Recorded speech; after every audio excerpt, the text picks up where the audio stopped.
The story we're going to be reading today is The Unbreakable Code, written by Sarah Hoagland Hunter, illustrated by Julia Miner. The question of the week is, how do different groups contribute to a cause? In this story, we're going to have a group of Native Americans who were instrumental during World War II, especially to the Allies. The question is, what were they instrumental in? What did they do? At this point, I want you to make a prediction of what difference did they make, and what do you think is going to happen in the story? John raced up the trail, sending pebbles skidding behind him. When he reached his favorite hiding place, he fell to the ground out of breath. Here, between the old piñon tree and the towering walls of the canyon, he felt safe. The river, full of late summer rain, looked like a silver thread winding through his grandfather's farmland. They would be looking for him now, but he was never coming back down. His mother had married the man from Minnesota. There was nothing he could do about that, but he was not going with them. He closed his eyes and rested to the stillness. The faint bleat of a mountain goat echoed off the canyon walls. A simile compares to different things using like or as. In the story, they compared the river to what? And how does it affect the reader? Take a little bit of time to think about that.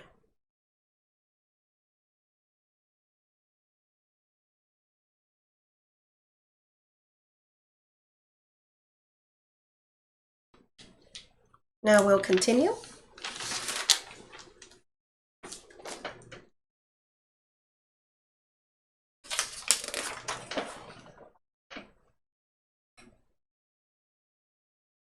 Suddenly, a voice boomed above him. "Shouldn't you be packing?"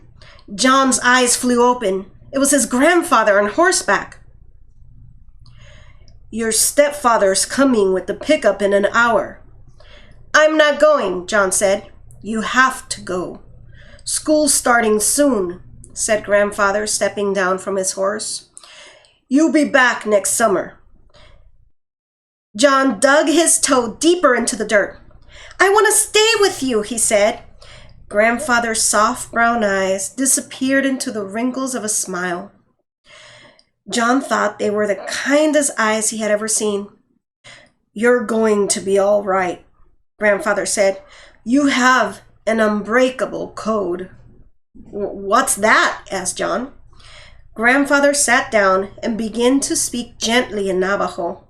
The sounds wove up and down, in and out, as warm and familiar as the patterns of one of grandmother's Navajo blankets. John leaned against his grandfather's knee. When reading a book, it's important to try and summarize what you're reading. So far, what we have right now is that he's moving to Minnesota because his mother remarried, and he doesn't want to leave his grandfather. And right now, grandfather is speaking to him in Navajo. We need to think about how is that important, and what can we predict will happen?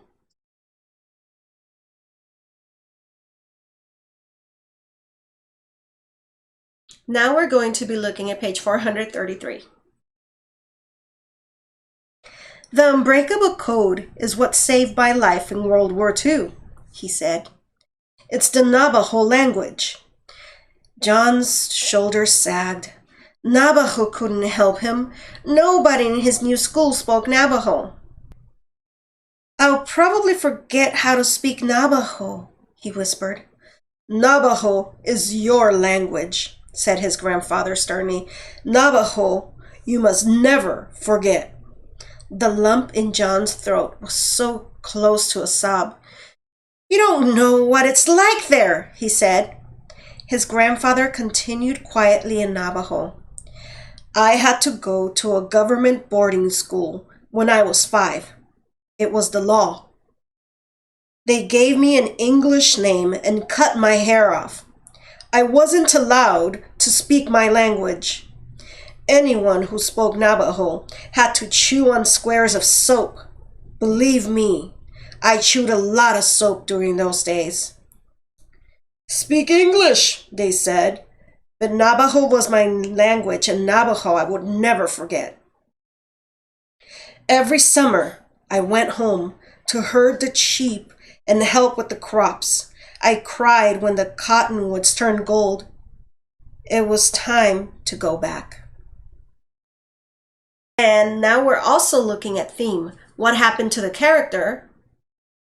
And what does the character do? And how does this all help us develop the theme of the story?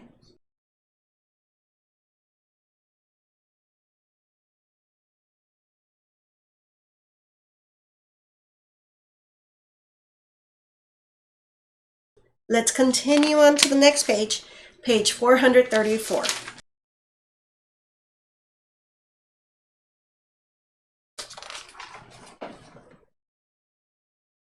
Finally, one night in the 10th grade, I was working in the kitchen when I heard a bulletin, vocabulary word, on the school radio. Navajo needed for special duty to the Marines.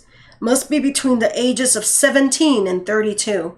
Fluent in English and Navajo, and in excellent physical condition. Just before lights out, I snuck past the bunks and out the door towards the open plain.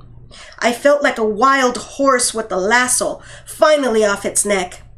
Out in the open, the stars danced above me, and the tumbleweeds blew by my feet as I ran. The next day, I enlisted. "But you weren't 17, said John. "The reservation had no birth records," Grandfather said with a grin. 2 weeks later, I was on a bus headed for boot camp with 28 other Navajos. I stared out the window into the darkness. I was going outside of the 4 sacred mountains for the first time in my life.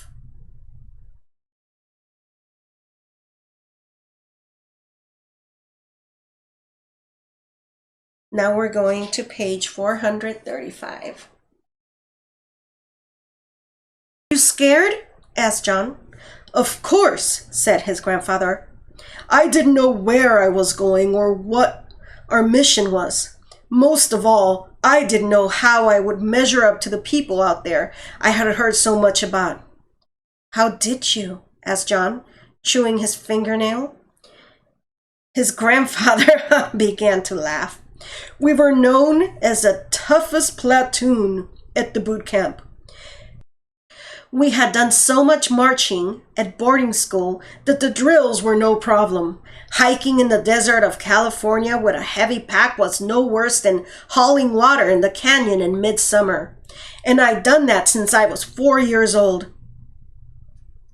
As for the survival exercises, survival vocabulary word, we had all gone without food for a few days. A Navajo learns to survive."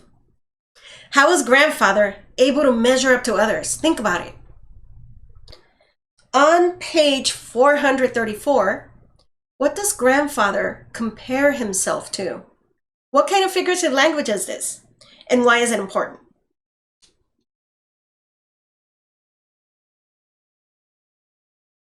Turn to page 436. One weekend, they bussed us to a new camp in San Diego. On Monday, we were marching to a building with bars on every window. They locked us in a classroom at the end of a long, narrow corridor. Where have we heard that word before, corridor? An officer told us our mission was top secret. We would not even be allowed to tell our families.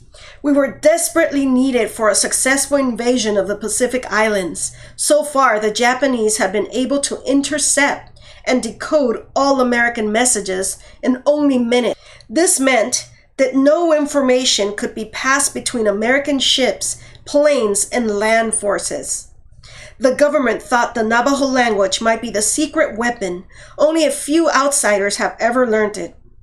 Most importantly, the language had never been written down, so there was no alphabet for the Japanese to discover and decode. He gave us a list of more than 200 military terms to code.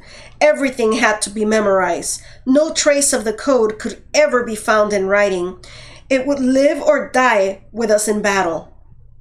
When the officer walked out of the room, I looked at the Navajo next to me and began to laugh.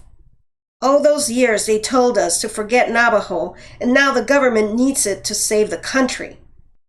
When the grandfather enlists, what happens to him? At this point, is he making a difference? So far, your prediction's correct? Now we're turning to page 437. We were marched every day to the classroom. We were never allowed to leave the building. We couldn't even use the bathroom by ourselves. Each night, an officer locked our notes in a safe.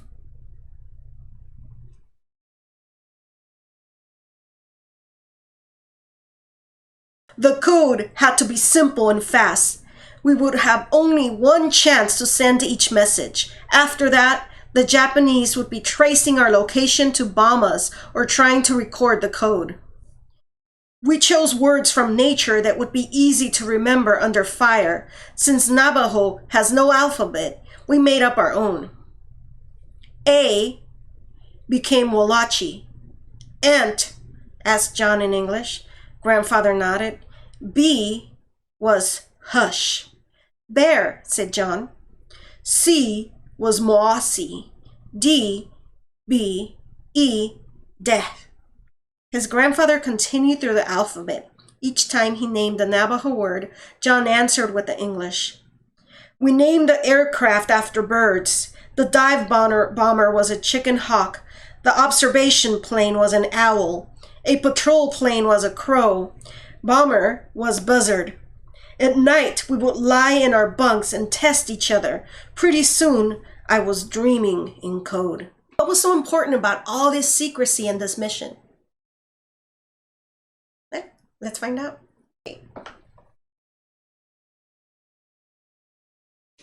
Since we would be radio men, we had to learn all kinds of radio operations. We were taught how to take a radio apart and put it together blindfolded. The Japanese fought at night, so we would have to do most of our work in complete darkness. Even the tiniest match flame could be a target. When they came for the code to be tested in front of the top Marine officers, I was terrified. I knelt at one end of a field with our radio ground set. The officers marched toward me. Behind the building at the other end of the field, another code talker sat under military guard, waiting for my transmission. One officer handed me a written message. Receiving steady machine gun fire, request reinforcement. It took only seconds for me to speak into the microphone in Navajo code. The officer sent a runner to the end of the field to check the speed and accuracy of the message. The Navajo at the other end handed him the exact message, written in English before he even came around the corner of the building. They tested us over and over. Each time, we were successful. The government requested 200 Navajo recruits. Immediately, 2 of our group stayed behind to train them. The rest of us were on our way. Tell me about the fighting, said John. Suddenly, Grandfather's face looked as creased and battered as the canyon walls behind him. After a long pause, he said, "What I saw is better left back there. I would not want to touch my home or my family with those pictures." Before we invaded, I had looked out at that island. It had been flattened and burned. Let this never happen to a beautiful island again, I thought. I just stayed on the deck of the ship thinking about the ceremonies they were doing for me at home. We invaded at dawn. I almost drowned in a bomb crater before I even got to shore. I was trying to run through the water and the bullets when I felt myself sinking into the bottomless hole. My 80-pound radio pack pulled me straight down. I lost my rifle, paddling to the surface. On the beach, it was all I could do just to survive. I remember lying there with gunfire flying past my ears. A creek that ran to the beach was clear when I first lay there. By noon, it was blood red. What does Grandfather think before they invade? And what did happen to the grandfather during that invasion?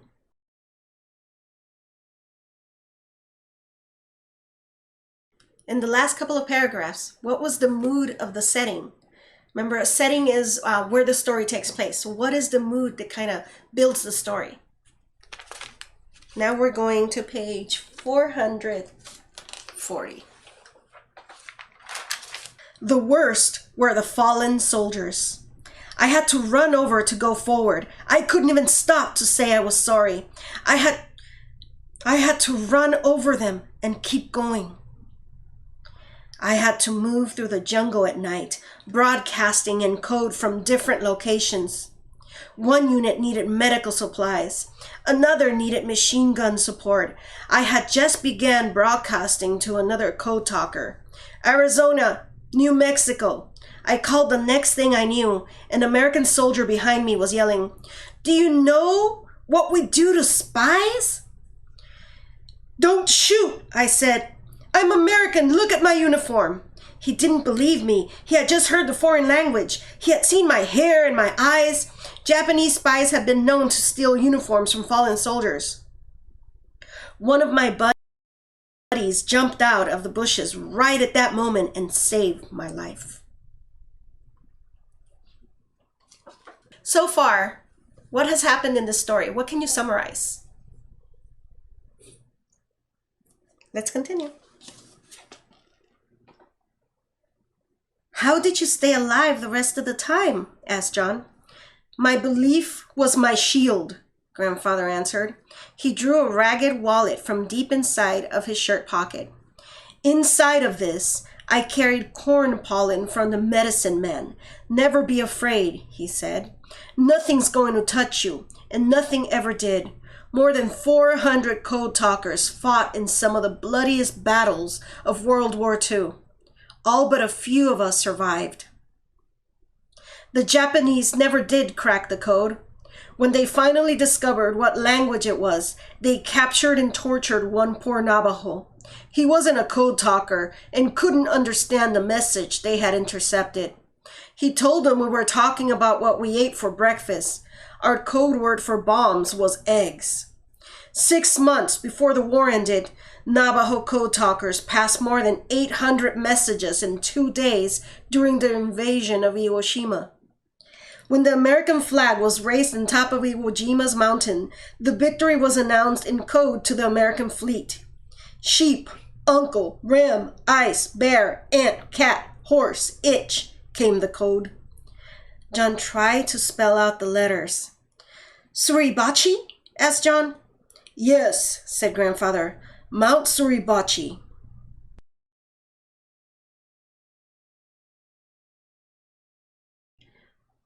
Anytime we're developing a theme, we need to think about what the character does, and as a result, what happens to the character. What has the grandfather done, and as a result, what's happened to the grandfather? And what is the ultimate message that the author wants to give you? So let's think about that for a minute.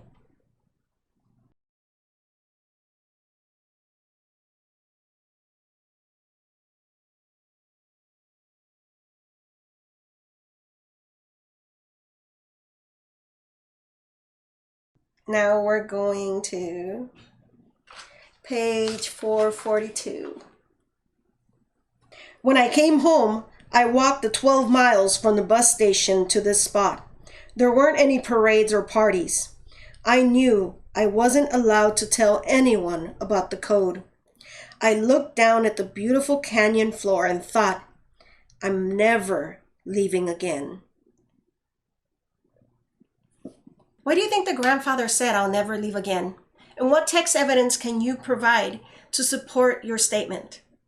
Remember, it's really important that whenever you're coming to a conclusion or making an inference in a story, you need to back it up, especially with information from the text. "But why did you leave in the first place?" asked John. His grandfather lifted him gently onto the horse. "The answer to that is in the code," he said. "The code name for America was our mother. You fight for what you love. You fight for what is yours." He swung his leg behind John and reached around him to hold the reins. "Keep my wallet," he said. "It will remind you of the Unbreakable Code that once saved your country." John clutched the wallet with one hand and held the horse's mane with the other. He wasn't as scared of going to a new place anymore. His grandfather had taught him who he was and what he would always have with him. He was the grandson of a Navajo code talker, and he had a language that had once helped save this country. That is the end of this incredible story. Were your predictions correct? Were you able to predict what the grandfather did during World War II and how important his mission was? On page 442, the grandfather said, "I knew I wasn't allowed to tell anyone about that code. Why is this important?" And if we look at the essential question in the beginning of the story, how do different groups contribute to a cause? How did this group contribute to the cause? In this situation, it was during World War II. It was great reading to you guys. Drop off some comments. Until the next story. Bye.